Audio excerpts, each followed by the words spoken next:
नमस्कार, प्रभा साक्षी पॉडकास्ट में आप सभी का स्वागत है। आज के इस पॉडकास्ट में बात करेंगे कि कनिष्क प्लेन क्रैश, समुद्र में दफन कनिष्क 182 की सच्ची कहानी। कैसे कनाडा की लापरवाही की वजह से 38 साल पहले महासागर बन गया 329 लाशों का कब्रिस्तान। तो आइए सुनते हैं आज के इस पॉडकास्ट को। लेकिन उससे पहले अगर आपने हमारे चैनल को सब्सक्राइब नहीं किया है तो जरूर कर लें, ताकि आप रोज ऐसे ही इंटरेस्टिंग और जानकारीपूर्ण पॉडकास्ट सुन सकें।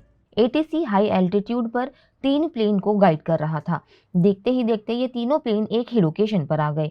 इसलिए 2G रडार पर प्लेन का नंबर आपस में ऐसे मर्ज हो गया कि ठीक से पढ़ पाना भी मुश्किल होने लगा। तभी रडार पर अचानक तीनों में से एक प्लेन गायब हो गया। लेकिन कहाँ?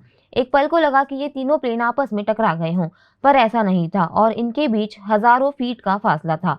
तो फिर ये कैसे हो गया? कनाडा ने भारत पर खालिस्तानी नेता हरदीप सिंह निज्जर की हत्या का आरोप लगाया है और भारतीय राजनयिक के निष्कासन का कारण भी यही बताया है। दोनों देशों के रिश्ते रातों रात तनावपूर्ण नहीं हुए हैं।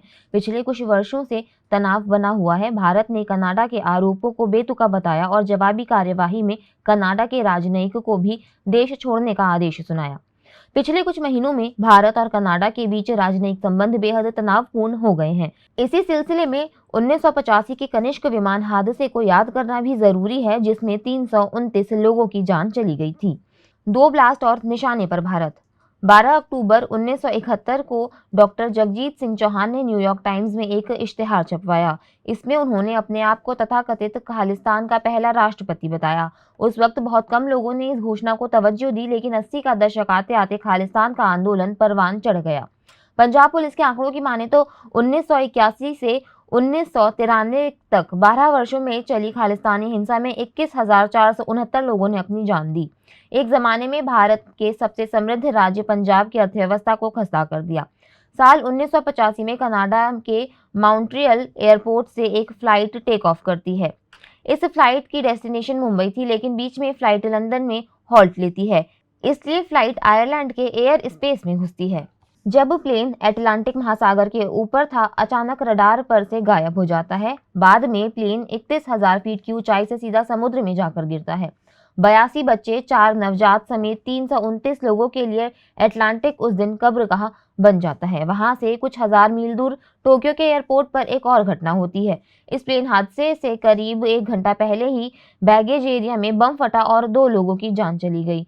जब तहकीकात हुई तो किसी ने भी नहीं सोचा था कि इन दोनों हादसों का आपस में कनेक्शन था। बाद में पता चला कि इस साजिश का निशाना भारत था और साजिश को बब्बर खालसा नामक आतंकी संगठन ने अंजाम दिया था। खुफिया अलर्ट के बावजूद बढ़ती गई लापरवाही। कनाडा में प्रवासी भारतीयों के बीच महीनों से अफवाहें थी कि कुछ बड़ा होने वाला है। बहुत सारे संकेत भी दिखाई दे रहे थे, लेकिन कोई भी ध्यान नहीं दे रहा था। आखिरकार फुसफुसाहटें इतनी तेज हो गईं कि भारतीय खुफिया ब्यूरो भी सुन सके। उन्होंने 1 जून 1985 को कनाडाई अधिकारियों और एयर इंडिया प्रशासन दोनों को एक टेलेक्स भेजा, जिसमें उन्हें सिख चरमपंथियों द्वारा संभावित हवाई हमले के खिलाफ सुरक्षा उपाय करने को कहा गया। लेकिन इतना ही नहीं था। ब्लास्ट के कुछ दिन पहले कनाडाई खुफिया अधिकारी, जो आतंकवादी समूह बब्बर खालसा इंटरनेशनल यानी BKI या टाइगर्स ऑफ ट्रू फेथ के संस्थापक और नेता तलविंदर सिंह परमार पर नजर रख रहे थे, उन्होंने एक जंगल में उनके द्वारा किए गए विस्फोट परीक्षण के बारे में सुना,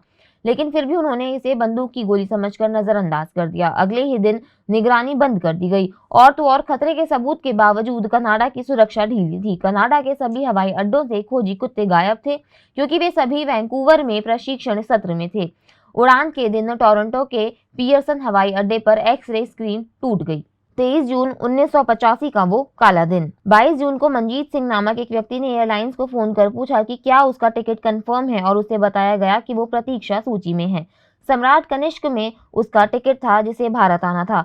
मनजीत चाहता था कि उसका बैगेज एयर इंडिया की फ्लाइट में सीधे चेक इन कर दिया जाए, लेकिन दिक्कत ये थी कि मनजीत का टिकट वेटिंग पर था। बिजनेस क्लास के टिकटधारी मनजीत की जिद के बाद चेक इन कराने को एयरपोर्ट कर्मचारी तैयार हो गई। मनजीत का लाल रंग का सूटकेस चेक इन करा दिया गया। इसके बाद वैंकूवर से टोरंटो 30 लोग पहुंचते हैं ताकि कनिष्क में सवार हो सके, लेकिन मनजीत नहीं, क्योंकि वो फ्लाइट में बैठा ही नहीं। टोरंटो में एयर इंडिया का स्टाफ सामान की चेकिंग कर रहा था। उसी वक्त इत्तेफाक से एक्सरे मशीन खराब हो गई। तभी हाथ से पकड़ने वाले स्कैनर से सामान की चेकिंग करने लगा। इस दौरान मंजीत के बैग के पास से हल्की सी बीप की आवाज भी आती है, लेकिन चेकिंग करने वाले ने इसे नजरअंदाज कर दिया। मंजीत का बैग इस तरह एयर इंडिया के कनिष्क 182 में चढ़ जाता है। टोरंटो से फ्लाइट मॉन्ट्रियल पहुंचती है, जहां कुछ और लोग विमान में सवार होते हैं। अब तक यात्रियों की संख्या 307 हो गई। इनमें 68 कनाडा के नागरिक थे और इनमें 84 बच्चे भी शामिल थे। अधिकतर भारत के मूल निवासी थे। कनिष्क 182 आयरलैंड के आसमान में थी और लंदन की ओर जा रही थी। 23 जून को सुबह के 9 बजे एयर ट्रैफिक कंट्रोल ने पाया कि विमान रडार से गायब हो गया। एयर इंडिया फ्लाइट 182 को कोई चेतावनी कॉल भी जारी करने का मौका नहीं मिला। कनाडा के मॉन्ट्रियल एयरपोर्ट से उड़ान भरने के 45 मिनट के भीतर ही इसमें विस्फोट हो गया। विमान में सवार 329 लोगों में से केवल 131 लोगों के शव ही समुद्र से बरामद किए जा सके। एक और विमान को उड़ाने की थी साजिश। हमलावर ने उसी दिन एयर इंडिया के एक और विमान पर हमला करने की योजना बनाई थी, लेकिन मानवीय चूक की वजह से ये हमला नाकाम हो गया। दूसरा बम जापान के टोक्यो हवाई अड्डे पर फंसा, जिसमें सामान संभालने वाले 2 लोगों की मौत हो गई। असल योजना थाईलैंड में बैंकॉक जाने वाली एयर इंडिया की 301 को बम से उड़ाने की थी। इन हमलों के पीछे सिख आतंकवादियों का हाथ बताया गया। हमले के कुछ ही घंटों के भीतर अमेरिका के न्यूयॉर्क के न्यूज़पेपर ऑफिसों में हमले की जिम्मेदारी लेने से संबंधित कॉल आने शुरू हो गए। 3 अलग-अलग समूहों, Dashmesh regiment, all India Sikh student federation, Kashmir liberation army ने धमाके की श्रेय लेने के लिए कॉल किया। कृपाल आयोग का गठन। भारत सरकार ने धमाके की जांच के लिए कृपाल आयोग गठित किया। इसकी अध्यक्षता न्यायमूर्ति BN कृपाल ने की थी। इससे इतर CBI ने भी मामले की साजिश की जांच की थी। कृपाल आयोग का काम ये पता लगाना था कि ये ब्लास्ट था या फिर इंजन की खराबी से विस्फोट हुआ था। आयोग ने पाया कि ये आतंकी हमला था। CBI ने जांच में पता लगाया कि हमले में पंजाब के आतंकवादी संगठन बब्बर खालसा इंटरनेशनल का हाथ था और इसका मास्टरमाइंड तलविंदर सिंह परमार था। कनाडा में धीमी जांच। एयर इंडिया 182 का परीक्षण कनाडा के इतिहास में सबसे लंबा और सबसे महंगा था, जो 2 दशकों से अधिक समय तक चला और इसकी लागत लगभग $130 मिलियन थी। फिर भी सबके लिए यह काफी हद तक निरर्थकता का अभ्यास था। 1985 और उसके बाद के वर्षों की घटनाओं ने आपदा को लेकर व्यवस्था और हार की उपेक्षा तक की एक प्रक्षेपवक्र का अनुसरण किया। 1985 में RCMP और कनाडाई सुरक्षा खुफिया सेवा द्वारा जांच शुरू करने के साथ एक आशाजनक शुरुआत से लेकर 1991 में रियाद पर हत्या और बम रखने का आरोप लगने, 1992 में भारत में एक पुलिस मुठभेड़ में परमार के मारे जाने के बाद मुकदमा एक स्थिर स्थिति में पहुंच गया। भारत में अपनी आतंकवादी गतिविधियों के बीच 1981 में पंजाब के 2 पुलिस अधिकारियों की हत्या में परमार मुख्य व्यक्ति था, लेकिन वह कनाडा वापस चला गया और यहाँ तक कि पश्चिम जर्मनी की यात्रा भी की। दोनों देशों ने परमार को भारत में प्रत्यर्पित करने से इनकार कर दिया।